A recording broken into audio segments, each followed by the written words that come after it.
All right, well, whether you're talking about interrupting the candidate trail or not, whether it's politically advantageous or disadvantageous, anyone's guess. What is not is the growing schism, not only within the Democratic Party, but all parties when it comes to who has a right to look out for the common man or woman.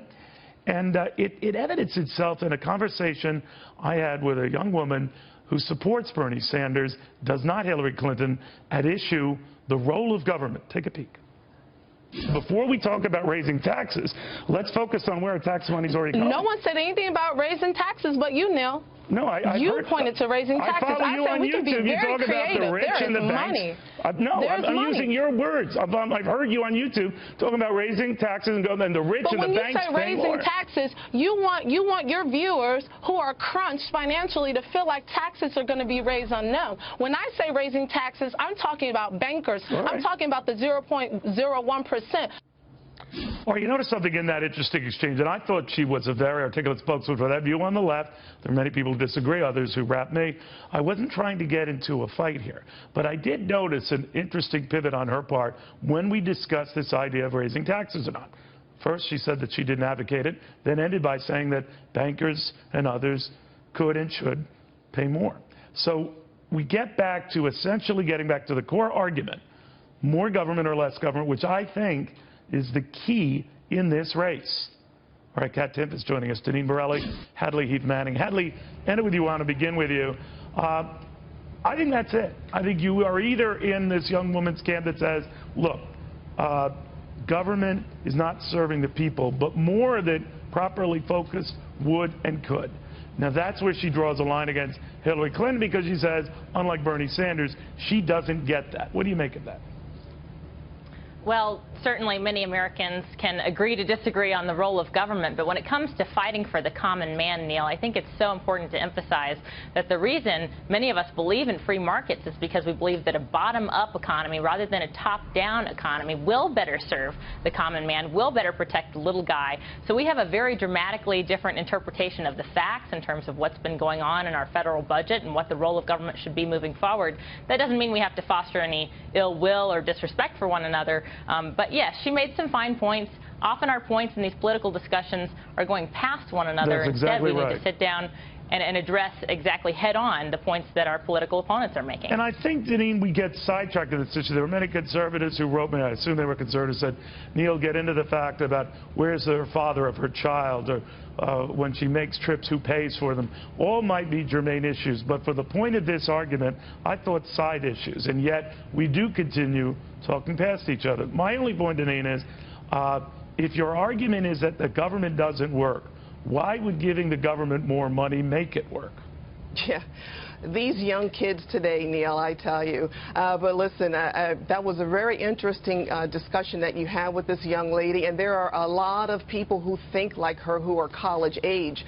What they need to do is take a course in world history and economics 101 and to understand the facts of socialism, because nothing is free, Neil. And you also have this entitlement mindset with this younger generation. A lot of these young college kids think they are entitled to anything and everything they want and on their time, and they don't want to listen to those who are experienced and those who are knowledgeable of certain issues and topics and situations. And sadly, the progressive professors on these college campuses, they have brainwashed these young college kids. So this is what we're up against. You know, Kat, I was listening to her, and I think that Republicans do themselves great harm ignoring the Darlettes of the world and others because they think, oh, they'll never vote for us anyway. But yet this populist rage is palpable. Look at Bernie Sanders. The anger at a system is real. Look at Donald Trump. Now, for different reasons. But the pullback that I get from this is there's anger out there that some are benefiting and others are not, that the system is rigged in favor of those that have the money and the connections versus those who do not. And I'm wondering if Republicans ignore that to their peril. What do you think? Absolutely. The GOP needs to do a better job of reaching out to the youth and explaining, hey, you know what, we don't support this free college thing, not because we hate you, but because we understand some things, like it's not free college, it's other people pay for it college, and the government getting more involved has made school more expensive. Simple things like that they don't seem willing to do.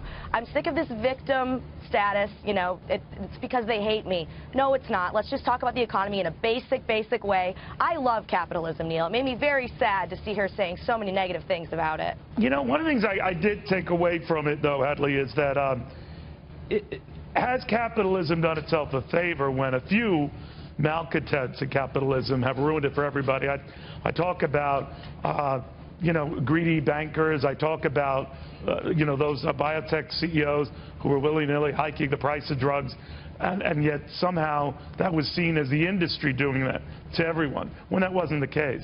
And yet I also find it odd that that anger is justified when the very bankers who criticize government largesse are the very beneficiaries of the biggest of that largesse and the rescues during and after the meltdown. So is the system failing them because of the system abusers? What do you think? You know, when we talk about the system failing people, we ought to talk about whether we're really discussing free market capitalism or not. Because, of course, there's a big difference between free market capitalism and capitalist cronies.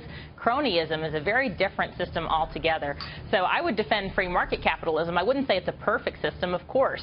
It's got flaws and it's got shortcomings. But it's the best system that we found so far in order to provide all consumers in any market, whether it's the market for education, I think you're right. for I housing, definitely or think for you're health right care. about that. But Deneen, you know, you were touching on this idea that teaching kids of any age, anyone, about the merits of working for something, striving for something, not getting a handout.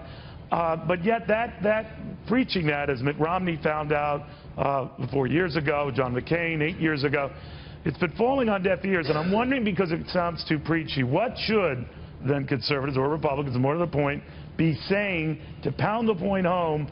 It need not be government. Well, it's not the government's role to provide Americans with all of their wants and needs, and this is what Americans who think like this college student needs to understand. It's up to the individual to be responsible to make decisions and actions that are best for them and to work hard. Well, that's a great argument. I'm telling you, Deneen, it has fallen on deaf ears. So, Kat, do you think that there's a better way to frame this without, and I believe everything you're saying, guys, don't get me wrong, but without sounding like you're preaching? Kat, what do you think? Yeah, explaining why it's a bad idea, the fact that it does raise the cost ultimately in the institutions the more the government gets involved. I liked Rand Paul's idea about making student loan debt tax deductible. Try to look for solutions rather than just telling kids to stop whining, even though the kids definitely do need to stop whining. But I can say that. All right, well, you're all young besides. Thank you very, very much.